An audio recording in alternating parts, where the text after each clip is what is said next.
If anything can describe the experience of being black in New Zealand, it's being simultaneously visible and invisible. It was never a thought until someone called me a and said, go back to your country. What do we want? When do we want it? What do we want? When do we want it? What do we want? When do we want it? We came from Sudan and I was about 5 years old, and you were only one? Well, we all came as refugees. My dad got a Bible scholarship here in New Zealand. And it was pretty, I mean, for me, I was a kid, so, you know, there wasn't too much I noticed, other than the fact that there weren't that many people that looked like back at home. What our parents have been through, for us to just even be here is, like, it's insane. So for me, it's even like constantly remembering that privilege of the fact that I'm growing up here. You know, like, you are here. We're in New Zealand. We're so blessed. My mom's a healthcare assistant in the birthing ward at Auckland Hospital, and my dad works for Red Cross Refugee Services. So both my parents are like real compassionate, helpful, loving people, and I think that that's really had an influence on the kind of people that we are as well.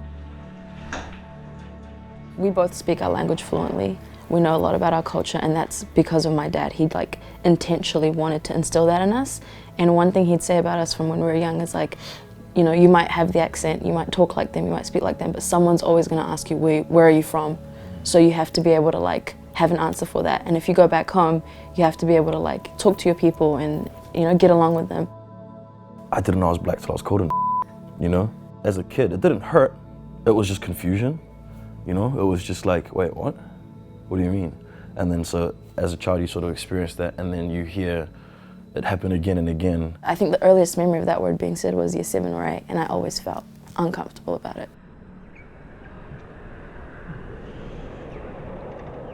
As Africans here, we like when we first, there is no template. There's no identity of how to be an African Kiwi. Yeah. There was nothing.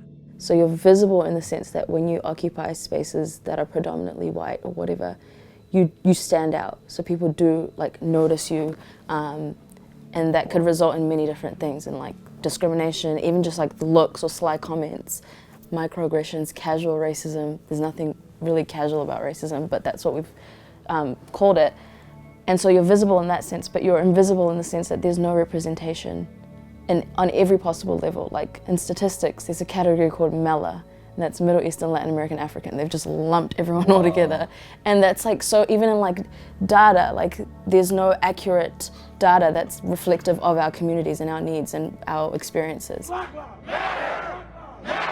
don't remember exactly what day the news broke about George Floyd, but before that it was Ahmaud Arbery. And then George Floyd happened. And I know that I can speak for everyone when I say it was like a really dark time, because you had all these feelings of like, you know, grief, and seeing your people being treated that way, people that look like you, people that look like your family. Over time as well, there's lots of backlog. Like it always happens, like we see these every other week. And there was a sense of like helplessness and sense of like survivor's guilt as well. Like I'm so far away from all of that that's happening in America. The chances of that ever happening to me here are very slim, but those feelings were still very valid. And so I think it was this build-up of emotions. So I called her, I was like, we need to do this. So we made the little flyer, posted it, and then it literally just took on a life of its own on social media. The way we envisioned it was our close circle of friends. That flyer got shared by some of the biggest names in New Zealand. My Instagram was broken. Literally could not do anything on it because of the notifications and everything. And then later that night we met at Mez's house. So it was myself, Mez, Hugh, also known as Mazboo Q, so his artist name, Shalane, Alicia, and Shelly. And Jordanos. And Jordanos. Racism looks like pumping guns and drugs into the black community, then declaring a so-called war on drugs. Racism looks like tearing black communities apart and harshly sentencing black men and women for drug charges that white people get a slap on the wrist for. Racism looks like the issue of mass incarceration that predominantly affects black and brown communities, a prison system that is a relic of slavery. Racism looks like a 12-year-old black boy being shot and killed for holding a toy gun because a cop feared for his life. But hundreds of gun-wielding white people protesting a right to get their haircuts under lockdown, get to go home to their families that night.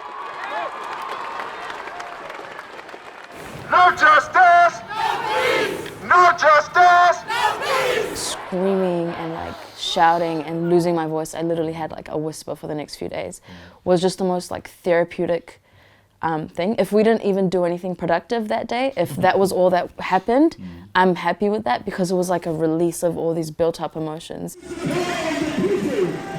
is what it means when we stand up together and say no. Vent, just release. Yeah. Be accepted. Yeah. Yeah, just to hear that many people scream out "You matter" was super dope.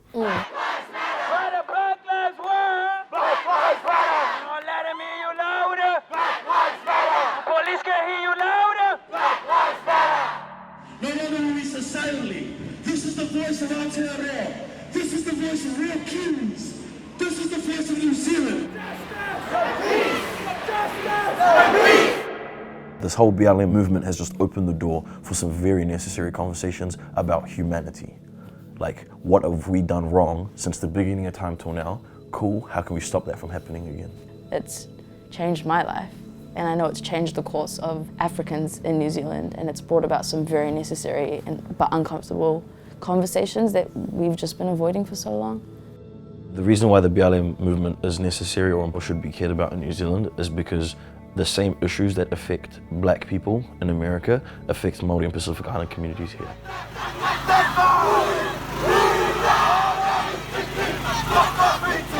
The entire criminal justice and carceral system disproportionately imprisons Māori and Pacific Islanders at way higher rates than anyone else. So there's still such a long way to go, there's still so much more advocating. On top of that, there are a lot of black people here in New Zealand, and a lot of people have missed that point. Yeah.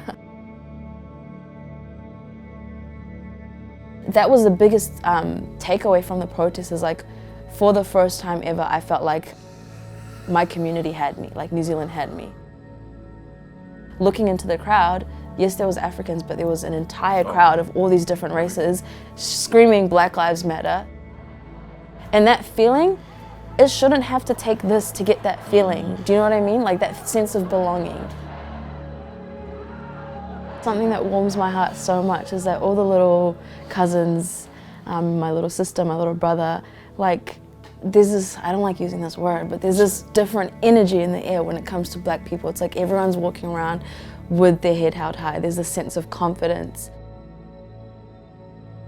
I think in 10 years, if we can have 15-year-old leaders, within our communities that are all woke and with it and caring about each other, and I'm telling you, man, that's the filter process. It's gonna be super cool. I look forward to that. My hope for New Zealand is where we reach a place where we honour tangata whenua and their sovereignty. So if that initial wrong is made right, then it will have a ripple effect.